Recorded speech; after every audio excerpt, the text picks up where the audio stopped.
जय हिंद। आज की इस श्रृंखला में भारतीय राज्य व्यवस्था से संबंधित प्रश्नों का संकलन किया गया है। आप अपने सक्षमतानुसार प्रश्नों का अनुभव करिएगा, उसका प्रश्न का उत्तर जांचिएगा और उसे हमारे कमेंट बॉक्स में या खुद उसे आत्मसात करके गणना करते रहिएगा, ताकि पता चले कि आपने कितने प्रश्नों का सही उत्तर किया है। यह प्रश्न की जो श्रृंखला है इम्पोर्टेंट और अच्छे लेवल से के हिसाब से शामिल किया गया है, ताकि हर एक एग्ज़ाम छोटे बड़े को ले करके यह संकलित किया गया है। तो आइए सबसे पहले पहला प्रश्न देखते हैं, जो कि भारतीय संवैधानिक विकास से संबंधित, यानी जब भारत में विदेशी कंपनियां, जो पहली कंपनी ईस्ट इंडिया कंपनी थी, भारत आई, तो भारत में उन्होंने कई सारे रूल्स वगैरह का खंडन करने लगी, क्योंकि यहाँ पे तो कोई रूल नहीं था। वो विदेश या ब्रिटेन के लिए कुछ रूल्स बनाए गए थे, लेकिन यहाँ पर वे भ्रष्टाचार वगैरह ज़्यादा करने लगे थे उनके कर्मचारी। तो अब भारत में ज़्यादा समस्याएं उत्पन्न हो रही थी और भारत में अव्यवस्था देखने को मिल रही थी। तो इस कारण ब्रिटेन सांसद द्वारा समय समय पर इस कंपनी के लिए नियम भी बनाए गए और उसी नियमों को आज हम लोग इस कड़ी में समझने वाले हैं। तो आइए बिना देरी किए पहला प्रश्न समझते हैं कि निम्न में से किस अधिनियम में कलकत्ता में सर्वोच्च न्यायालय की स्थापना का प्रावधान किया गया था। आपको ए, बी, सी और डी में से सही ऑप्शन चुनने हैं। तो सबसे पहले जानेंगे कि 1773 में क्या हुआ था। आप प्रश्न अपना अनुभव करके इसमें कमेंट में या खुद अपने आप को उसमें समझिए कौन सा प्रश्न सही होने वाला है, कौन सा उत्तर सही है। देखिए 1973 में सबसे पहले एक्ट रेगुलेटिंग एक्ट लाया गया था और यह एक्ट कुछ नियम बनाए गए। इससे पहला नियम यह था कि जितने भी सरकारी अधिकारी या कर्मचारी थे इस कंपनी के, वह निजी व्यापार नहीं कर सकते थे। वह निजी व्यापार इनका मना कर दिया गया था। साथ में अब जो इसका मेन अधिकारी था कंपनी का, जिसे हम जनरल्स या गवर्नर कहते थे, अब वो गवर्नर जनरल्स कहा जाने लगा। पहला गवर्नर जनरल वारेन हेस्टिंग था। वारेन हेस्टिंग था। अब 1973 ही एक्ट से 1974 में 1774 में एक न्यायालय की स्थापना करने की यहाँ पे कवायद शुरू हो चुकी थी। रेगुलेटिंग एक्ट 1773 से तो 74 में कलकत्ता में एक सर्वोच्च न्यायालय की स्थापना भी की गई थी। इस तरह से ऑप्शन ए इस प्रश्न का सही उत्तर हो जाता है। ऑप्शन बी में पिट्स इंडिया जो था एक्ट बनाया गया 1784 में। इसमें दो चीज़ें थी, जैसे एक राजनीतिक मामले थी और एक व्यापारिक मामला। तो कंपनी के लिए व्यापारिक मामला तो उसको दिया ही गया, लेकिन जो राजनीतिक मामला था उसको अलग करके उसे कंट्रोल ऑफ बोर्ड को दे दिया गया, जिसमें 4 सदस्य शामिल थे। आपको यह याद रखने हैं। फिर इसके 2 साल ही बाद, यानी 1786 में एक और एक्ट या इसमें सुधार बोल सकते हैं लाया गया। यानी अब जो है गवर्नर जनरल को जो है सैनिक और असैनिक जो अधिकार हैं दोनों दे दिए गए। सैनिक और असैनिक अधिकार दोनों दे दिए गए। कब? 1786 में। और इस अधिकार को पाने वाला पहला गवर्नर जनरल जो था लॉर्ड कॉर्नवालिस था। और लॉर्ड कॉर्नवालिस के बारे में हम आपको एक और अच्छी बात और दिलचस्प बात बताते हैं कि इसका जो टॉम है, यानी इनकी मृत्यु या इनका जो समाधि भारत के उत्तर प्रदेश के ज़िले में, उत्तर प्रदेश के गाजीपुर ज़िले में है, यानी गाजीपुर शहर में ही है। आप यहाँ पे आ करके यहाँ पे पर्यटन स्थल के रूप में इसे बनाया गया है, देख सकते हैं। बहुत ही अच्छा है क्योंकि हम यहाँ पे गए भी हैं। फिर चार्टर एक्ट 1813 की बात करें तो इस एक्ट में सबसे महत्वपूर्ण बात यह थी कि शिक्षा के लिए 1 लाख सालाना रुपए की यहाँ पे प्रावधान किया गया था। ठीक है। और 1833 में देखिए, और एक और था कि कंपनी के लिए जितने भी व्यापारिक मामले थे सबको ख़त्म कर दिया गया, यानी व्यापार करना इसका भी ख़त्म कर दिया गया। अब केवल चाय और चीन के साथ जो व्यापार हो रहे थे वही यह कर सकती थी, बाकी व्यापार यह नहीं कर सकती थी। और 1833 में बाकी जो भी व्यापार, सब व्यापार ख़त्म कर दिए गए। और 1833 में ही अब जो गवर्नर जनरल था उसे जो है अब गवर्नर जनरल कहा जाने लगा था। ठीक है। तो आइए अब जो है दूसरा प्रश्न समझते हैं क्या हो रहा है इसमें। अगला प्रश्न दूसरा है कि सर्वोच्च न्यायालय की स्थापना के संबंध में निम्न में से कौन सा कथन सही है। पहला है कि सर्वोच्च न्यायालय की स्थापना 1773 के रेगुलेटिंग एक्ट के अंतर्गत की गई थी। बिल्कुल, यह बात 101% सही है। लेमेस्टर इस न्यायालय के प्रथम मुख्य न्यायाधीश थे, तो यह यहाँ पे गलत है। एलिजा इम्पे था इनका नाम, जो मुख्य न्यायाधीश थे। इस तरह ऑप्शन ए यानी केवल एक कथन सही है। अगला प्रश्न देखते हैं क्या इसमें पूछा जा रहा है। यहाँ पे 2 सूची दी गई है, मिलान करना है। सूची 1, सूची 2 मिलान करना है। और यहाँ पे कूट दिया गया है, इसमें से बताना है option A B C D में से कौन सही है। देखिए, इसमें ए है कि नियंत्रण परिषद की स्थापना की गई, तो यह कब की गई। तो हमने अभी पहले प्रश्न में बताया था कंट्रोल काउंसिल अपनाई गई कब। व्यापारिक मामले जो थे वो तो कंपनी को दिए गए, लेकिन जो राजनीतिक मामले थे वह अब कंपनी से छीन करके यही नियंत्रण परिषद को दी गई थी, और यह 1784 में दी गई थी। इसलिए ऑप्शन ए का सही मिलान 2 के साथ है।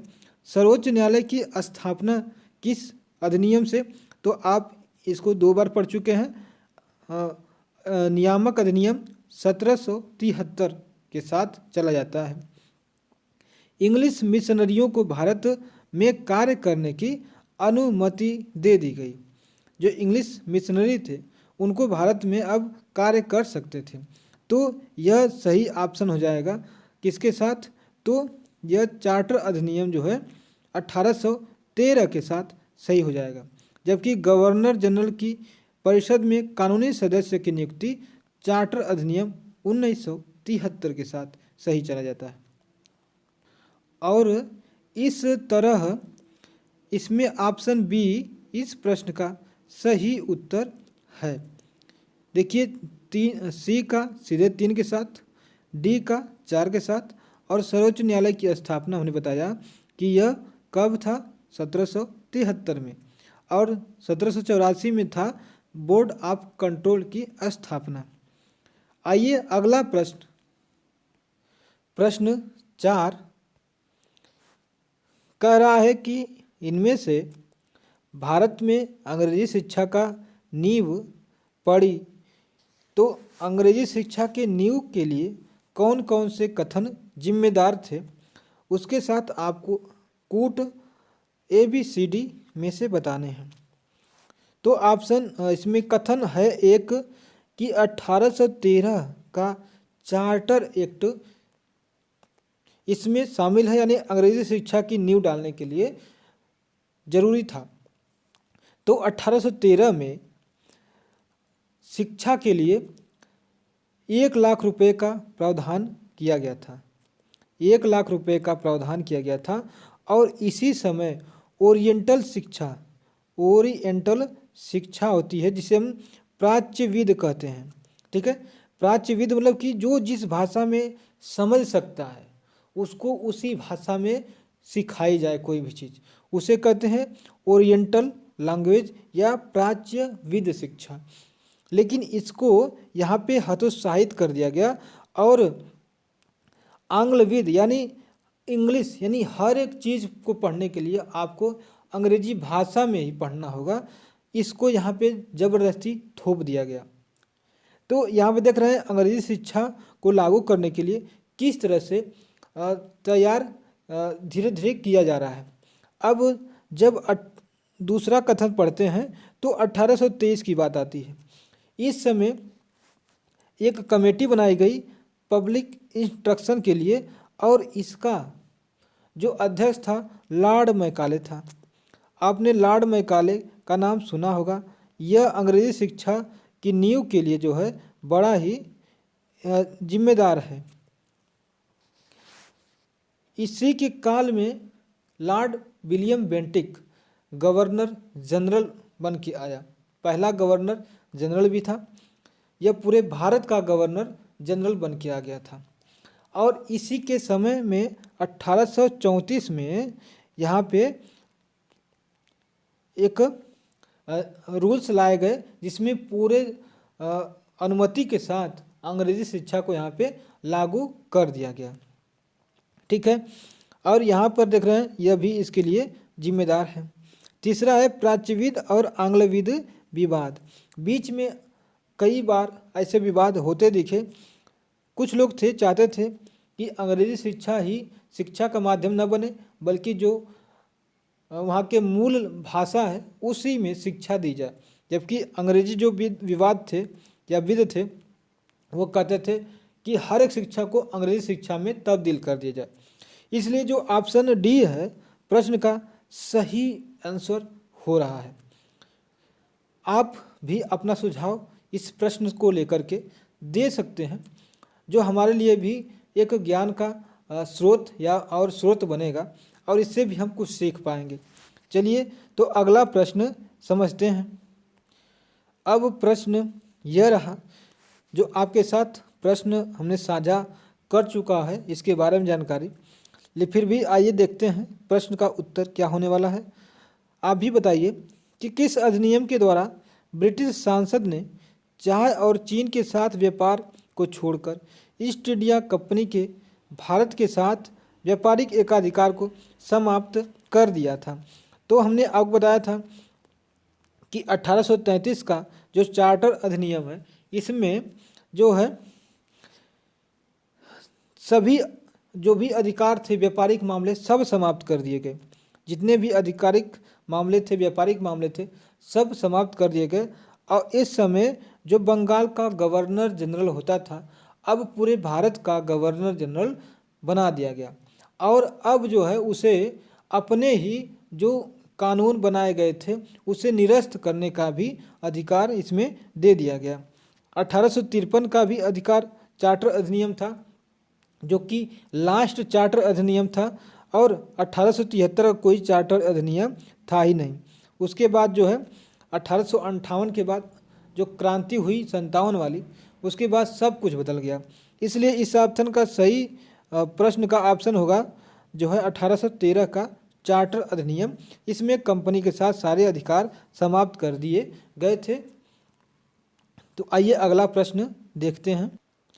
ये रहा प्रश्न कि चार्टर एक्ट 1813 के संबंध में निम्न कथनों पर विचार करिए कि इसने भारत में ईस्ट इंडिया कंपनी के व्यापार के एकाधिपत्य को, चाय का व्यापार और चीन के व्यापार को छोड़कर समाप्त कर दिया।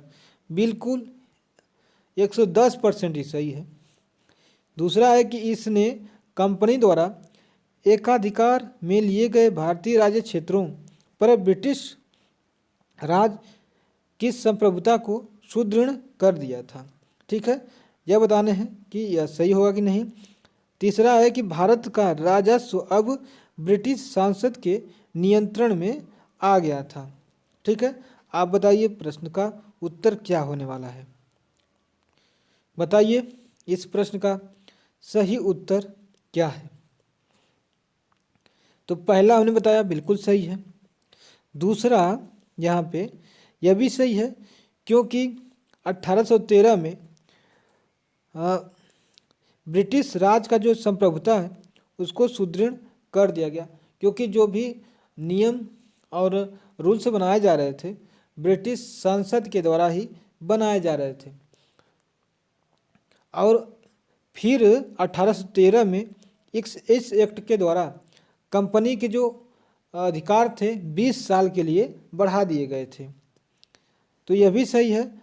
तीसरा यहाँ पे भारत का राजस्व अब ब्रिटिश संसद के नियंत्रण में आ गया था, यह यहाँ पे गलत है। ऐसा 1858 के बाद हुआ था और जितने भी राजस्व की जो अधिकार थे सीधे ब्रिटिश संसद के नियंत्रण में दे दिया गया, गवर्नर जनरल के हाथों से छीन करके।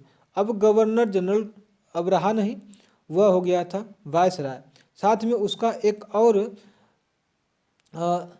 सलाहकार या सलाहकार बोल सकते हैं, या उसका जो कार्यपालिका बोल सकते हैं का अधिकारी एक और ब्रिटेन में ही स्थापित किया गया, और वह भारत के साथ जितने भी मामले होते थे वह हर एक जानकारी से रूबरू होता था।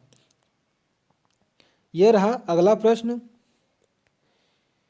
कि किस अधिनियम ने भारतवासियों को अपने देश के प्रशासन में कुछ हिस्सा लेना संभव बनाया। आपको बताने हैं प्रश्न का उत्तर कौन सा सही होने वाला है। तो 1833 की एक जो रूल्स बनाए गए या चार्टर एक्ट बनाया गया, तो इसका 87वां जो क्रम था इसमें एक रूल्स शामिल किए गए कि अब किसी भी सरकारी नौकरी में भेदभाव नहीं किया जाएगा, चाहे जन्म से, चाहे वर्ण से हो, चाहे जाति से हो, चाहे धर्म से हो, किसी के साथ भेदभाव नहीं होगा। सबको बराबर अधिकार के साथ सरकारी नौकरियां दी जाएंगी। तो देख सकते हैं यहाँ से भारतीयों को भी अब पूरे अधिकार के साथ सभी लोगों को एक साथ जो है प्रशासन के भागीदारी या प्रशासन में हिस्सा लेने के लिए यह संभव बना दिया था। तो ऑप्शन ए चार्टर एक्ट 1833 सही उत्तर है यहाँ पर। तो अगला प्रश्न, अब ये अगला प्रश्न ब्रिटिश ताज के शासनाधीन पारित अधिनियम से संबंधित है। जो अधिनियम बनाए जा रहे थे ब्रिटिशों द्वारा या ब्रिटिश सांसद के द्वारा, उसे दो भागों में हम डिवाइड कर सकते हैं। एक तो था 1773 से लेकर के 1853 तक, और दूसरा था कि 1857 से लेकर के 1947 तक। तो जो नियम इस वाले में बनाए गए उसे हम चार्टर एक्ट कहते हैं, और जो 1857 से 1947 के बीच बनाए गए उससे हम कहते हैं भारत शासन अधिनियम। तो यहाँ पे भारत शासन अधिनियम यानी 1857 के बाद जितने भी नियम बनाए गए, अब उससे संबंधित ये प्रश्न है। इन्हें भी आप उसी में यानी पहले वाले में ही जोड़ के बताइएगा कितने आपके प्रश्न सही हुए हैं। तो आइए सबसे पहला प्रश्न करते हैं और देखें कि इस प्रश्न का सही उत्तर क्या होने वाला है। तो इसमें है कि निम्न में से किस अधिनियम के अंतर्गत भारतीय विधान परिषद के बजट पर बहस करने की शक्ति प्राप्त हुई थी। आपको बताना है इसमें से किस अधिनियम के तहत ऐसा हुआ था। तो आपको जो है बताना होगा कि इसमें कौन सा सही उत्तर है। तो देखिए, सबसे पहले 1861 में क्या हुआ था, वायसराय को अध्यादेश जारी करने की शक्ति मिल गई थी। अब वह बिना नियम बनाए ही किसी भी कार्य या किसी भी नियम को लागू कर सकता था। वायसराय 1861 के अंतर्गत। फिर 1892 में अब बजट पर बहस करने की शक्ति दी गई भारतीयों को, लेकिन मतदान का अधिकार नहीं दिया गया। मतदान का अधिकार यहाँ पे नहीं दिया गया। और साथ में यहाँ पे बहस तो कर सकते थे, लेकिन प्रश्न पूछने के लिए इन्हें 6 दिन पहले ही अनुमति लेनी पड़ती थी कि हमें ये प्रश्न पूछने हैं। ठीक है, तो अभी पूरी तरह से स्वायत्तता नहीं दी गई थी 1892 में भी। तो इसलिए यह ऑप्शन यहाँ पे सही है। अब 1909 में जो अधिनियम था, इसे मार्ले मिंटो सुधार अधिनियम कहा जाता है। इसे सांप्रदायिक निर्वाचन का भी अधिनियम कहा जाता है। इसमें धर्म के आधार पर निर्वाचन बांट दिया गया था। फिर 1919 में यहाँ पे इसी अधिनियम को और आगे बढ़ाया गया, और जो धर्म के आधार पर बांटा जा रहा था निर्वाचन को, अब उसे बढ़ा करके और उसे और धर्मों के रूप में बांट दिया गया। जैसे ईसाइयों के लिए अलग, यूरोपीय हैं उनके लिए अलग, अन्य धर्म हैं उनके लिए अलग तरीके से यहाँ पे सिख, ईसाई और बौद्ध हैं उनके लिए अलग निर्वाचन प्रणाली जारी कर दी गई थी। और यहाँ तक कि फिर 1935 में आया था, उसमें तो और बढ़ा दिया गया था। उसमें बढ़ा करके दलित, महिला और जो बेरोजगार थे, जो निचले तबके के थे, गरीब थे, उनके लिए भी निर्वाचन प्रणाली में यह बटैया शुरू हो गई थी। तो इस तरह से ऑप्शन बी प्रश्न का सही उत्तर है। यह प्रश्न है जिसको हमने अभी बताया आपको।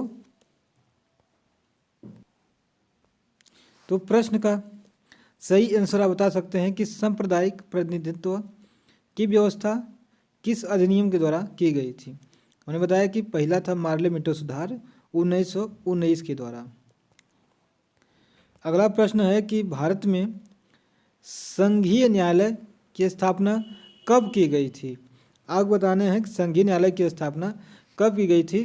तो यह 1935 में की गई थी संघीय न्यायालय की स्थापना, और ठीक इसी समय ही आरबीआई की भी स्थापना की गई थी 1935 में, जबकि संघीय न्यायालय 1937 में की गई थी।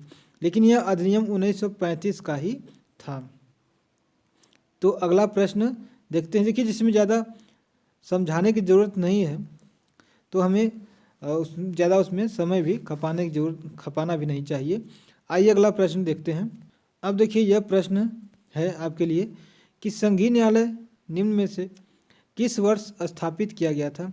तो यह 1937 में स्थापित किया गया था, और 1935 में किसकी स्थापना की गई, तो आरबीआई की स्थापना की गई थी। और यह जो है एससी यानी सुप्रीम कोर्ट की स्थापना यहाँ पे की जाती थी। इससे बताइए कि केंद्र में द्वैध शासन किस अधिनियम के अंतर्गत स्थापित किया गया था। आपको बताना है कि किसके अंतर्गत शामिल किया गया था। तो देखिए, 1919 में सबसे पहले प्रांतों में द्वैध शासन लाया गया था। प्रांतों में द्वैध शासन लाया गया था। उसके बाद फिर 1935 में, और इसमें भी द्वैध शासन लाया गया था। तो प्रांतों में दो चीज़ें बना दी गई थी, एक थी हस्तांतरित, एक थी अहस्तांतरित। यानी हस्तांतरित क्या थी कि जो पूरी तरीके से इस प्रांतों को दे दी गई थी और अहस्तांतरित अब इसे अभी भी गवर्नर जनरल के पास पूरे तरीके से सुरक्षित अधिकार थे। तो इस ऑप्शन में सही ऑप्शन सी है कि 1935 अधिनियम जो है यहाँ पे केंद्र में द्वैध शासन लाया गया था और प्रांतों में इसे खत्म कर दिया गया। प्रांतों को पूरी तरह से स्वायत्तता दे दी गई थी प्रांतों के लिए। अब केंद्र में दो चीज़ें लाई गई थी, आधे यानी कुछ अधिकार तो अब केंद्र में कार्यपालिका को थी या विधान पालिका को, और बाकी गवर्नर के पास सुरक्षित थी। तो आइए अगला प्रश्न समझते हैं।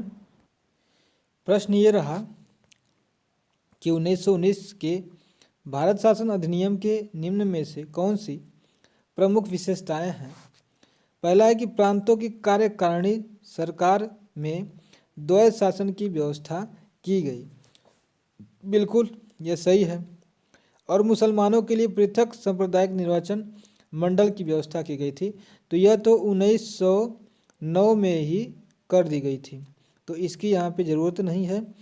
केंद्र द्वारा प्रांतों की विधायी शक्ति का हस्तांतरण कर दिया गया था, बिल्कुल यह भी सही है। तो ऑप्शन सी प्रश्न का सही उत्तर है।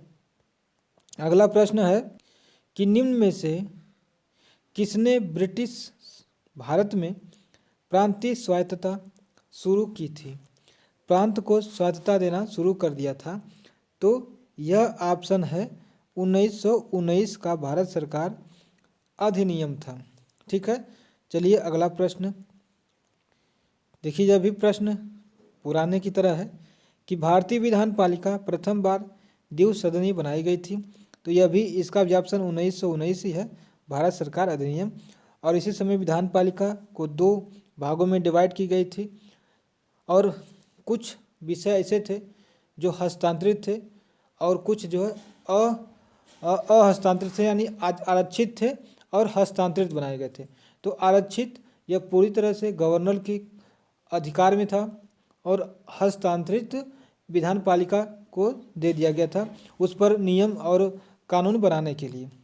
अगला प्रश्न 10वां यह है, ये रहा अगला प्रश्न कि केंद्र में कौन सा एक्ट द्विसदनीय विधायिका लाया, तो वही पुनः प्रश्न है 1919 एक्ट, प्रश्न का सही उत्तर है। तो प्रश्न अगला यह है कि भारत सरकार अधिनियम 1919 में भारतीय सिविल सेवा के लिए एक अलग परीक्षा का प्रावधान किया गया जो भारत में होनी थी। नहीं भाई साहब, ऐसी कोई बात नहीं थी, भारत में नहीं होनी थी, बल्कि ये सिविल सेवा जो है उसमें भारतीयों को शामिल किया गया और वे विदेश में यानी ब्रिटेन में जा कर के परीक्षा दे सकते थे। और भारतीय सिविल सेवा में 1941 में भारतीयों का प्रतिशत यूरोप वासियों से अधिक था, यह आपको बताना है। तो यह बिल्कुल यह भी सही है। तो इसमें ऑप्शन क्या हो जाएगा सही, आप बताइए। तो इस प्रश्न का जो सही आंसर है यहाँ पे दोनों सही है। और 1900 यहाँ पे 41 में भारतीयों के प्रतिशत अधिक था और 1919 में सिविल सेवा में अलग से परीक्षा का प्रावधान किया गया जो भारत में अब हो सकता था। 1919 से भारत में यह हो सकता था, ठीक है ना। और ऐसी जो है परीक्षाएं शुरू करने का जो प्रावधान था ये तो 1900 इसके पहले भी शुरू हो चुका था, जो केवल ब्रिटेन में ही होता था। तो इस प्रश्न का सही उत्तर सी हो जाएगा, यानी 1 और 2 सही होगा। अगला प्रश्न यह है कि निम्न में से कौन से निर्वाचन भारत शासन अधिनियम 1919 के तहत हुआ था। इसे बताना है कि निर्वाचन जो हुए थे वह 1919 जो भारत शासन अधिनियम लाए गए थे ठीक उसी के आधार पर हुए थे। तो यह 1926 में और 1945 में हुए थे। इसके कूट बनाए गए थे ए और सी, ठीक है। तो ए और सी यहाँ पे दोनों सही है, जबकि 1937 वाला इसके अंतर्गत नहीं हुआ था, वह 1935 वाले जो संविधान बनाए गए थे भारत शासन अधिनियम उसके अंतर्गत हुआ था। तो 1926 और 1945 का आप याद रखेंगे। तो यहाँ पे अगला प्रश्न है कि भारत शासन अधिनियम 1919 के अंतर्गत भारतीय विधायिका का अंतिम निर्वाचन किस वर्ष आयोजित किया गया था? तो हमने बताया कि 1945 में, 1945 जो इसका सही उत्तर है। और इसके पहले 1926 में इस अधिनियम के तहत निर्वाचन आयोजित किया गया था। तो अगला प्रश्न समझते चलिए। अब देखिए, ये प्रश्न सीधे हमारे संविधान में शामिल कर ली गई यही नियम, जैसे राष्ट्रपति को अध्यादेश की शक्ति किस अधिनियम से प्राप्त हुई, और यह अधिनियम पहले से ही शामिल कर दी गई थी। और इसके अलावा लगभग 80% मान सकते हैं जो नियम थे हूबहू 1935 शासन अधिनियम से लिए गए हैं हमारे संविधान में, उसमें थोड़ा बहुत चेंज करके। ठीक है, तो 1935 का शासन अधिनियम बहुत ही इम्पोर्टेंट है। इसी के आधार पर हमारी संविधान की जो है ऋण तय की गई थी। तो यह रहा अगला प्रश्न हमारा कि निम्न में से किस अधिनियम के द्वारा संवैधानिक निरंकुशता का सिद्धांत प्रवृत्त किया गया? यानी संवैधानिक निरंकुशता का सिद्धांत किससे यहाँ पे शामिल किया गया? बताइए, ABCD में कौन इस प्रश्न का सही उत्तर होने वाला है? बताइए इस प्रश्न का सही उत्तर क्या होने वाला है? तो देखिए, 1909 को मार्ले मिंटो सुधार कहते हैं, और 1919 का जो है इसे चेम्सफोर्ड सुधार कहते हैं, और 1935 का शासन अधिनियम लाया गया। इसमें कई सारे चेंज कर दिए गए और इसे और ज़्यादा जटिल बना दिया गया। इसमें RBI की स्थापना कर दी गई, फेडरल कोर्ट की स्थापना कर दी गई, या सर्वोच्च न्यायालय की स्थापना कर दी गई। इसमें अब केंद्र में शासन यानी द्वैध शासन लाया गया, प्रांतों का द्वैध शासन हटा दिया गया। तो और भी बहुत सी चीज़ों को, यानी जो कैग है वो भी लाया गया इसी से, मतलब कई चीज़ें इसमें और शामिल कर ली गई। तो इससे क्या होता है कि संवैधानिक निरंकुश हो गया, यानी संविधान के हिसाब से अब सब कुछ जो है मतलब कि पकड़ में आ सकता था, उसका कोई उतना ज़्यादा दुरुपयोग अब नहीं कर सकता था, उसे संविधान के दायरे में लाया जा सकता था। तो यह 1935 का शासन अधिनियम यह सही है इस प्रश्न के लिए। तो अगला प्रश्न ये रहा, तो यहाँ पे भारत के संविधान में केंद्र और राज्यों के बीच किया गया शक्तियों का विभाजन इनमें से किस में उल्लिखित योजना पर आधारित है? तो केंद्र और राज्यों में शक्तियों को बांट दिया गया। तो यह 1919 में तो पहला यह हुआ था कि प्रांतों के जो नियम, प्रांतों के जो शक्तियाँ थी उसको बांटा गया था। पहले इसमें प्रांतों की शक्तियों को बांटा गया था, है ना। तो जो प्रांत के शक्ति थे उन्हें बांट करके दो भागों में अलग किया गया। तो एक उसमें था जिसे कहते थे आरक्षित और दूसरा को हस्तांतरित कहते थे। लेकिन ऑप्शन सी में यानी 1935 में क्या हुआ कि केंद्र और राज्यों की शक्तियों को पूरी तरह से विभाजित कर दिया गया, यानी जो राज्य को अब पूरी तरीके से स्वायत्तता दे दी गई। अब कि जो भी अधिकार या जो भी विषय थे सब पर वह अपने नियम बना सकते थे। केंद्र के लिए अब उसमें भी दो भाग कर दिए गए थे, जो कि उसमें हस्तांतरित और आरक्षित विषय शामिल किए गए थे। इस तरह से ऑप्शन सी प्रश्न का सही उत्तर है। और अगला प्रश्न ये रहा, तो प्रश्न पढ़िए कि भारत सरकार अधिनियम 1935 का मुख्य विशेषता नहीं था, यह बताना है कि इस अधिनियम में अखिल भारतीय महासंघ का प्रावधान है। बिल्कुल, इसमें जो है अखिल भारतीय महासंघ का स्थापना कर दिया गया, यानी UPSC की स्थापना कर दिया गया था। यूनियन पब्लिक सर्विस कमीशन की स्थापना करी गई थी। यह प्रांतीय स्वायत्तता का सूत्रपात का संकेत था, यह आपने पिछले क्वेश्चन में ही देखा। इसने प्रांतीय स्तर पर द्वैध शासन को समाप्त करके केंद्र में लागू कर दिया गया। बिल्कुल ये भी सही है। तो ऑप्शन बी यहाँ पे है कि अवशिष्ट शक्तियाँ जो है प्रांतीय विधायकों को आवंटित किए गए थे, यह नहीं है। जो भी अवशिष्ट शक्तियाँ होती हैं वो हमेशा केंद्र के पास ही होती हैं, आज भी और पहले भी ऐसा ही था। तो इसलिए ऑप्शन बी प्रश्न का सही उत्तर है। तो अगला ऑप्शन यह रहा, आप बताइए कि निम्न में से किस एक अधिनियम ने भारत में संघीय शासन की व्यवस्था की थी। तो यह भी आपको पता है कि 1935 इस प्रश्न का सही उत्तर होने वाला है, संघीय शासन, क्योंकि 1935 में हमने बताया कि बहुत सारे चेंजेस किए गए थे। अगला प्रश्न ये रहा, देखिए यह भी सेम प्रश्न है कि 1935 अधिनियम के द्वारा स्थापित संघ में अवशेष यानी अवशिष्ट शक्तियाँ किसको दी गई थी। तो यह दी गई थी किसे, तो यह गवर्नर जनरल को दी गई थी।